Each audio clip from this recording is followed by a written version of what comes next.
हे प्रत्येक फूल म्हणजे परमेश्वराचं वेगवेगळं रूपच आहे जणू.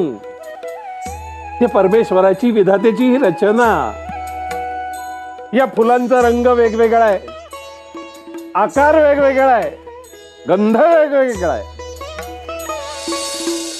पण ही फुलं त्या विधात्यानेच निर्माण केली.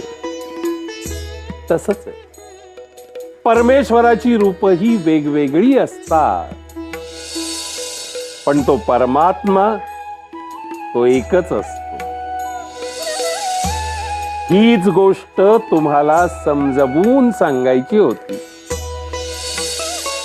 कळलं आता? अजून एकाला ही गोष्ट समजवून सांगण्याची आवश्यकता आहे. कोणाला स्वामी? आहे एक जण, आमच्याच एका भक्ताच्या माध्यमातून स्वतःला प्रकांडपणे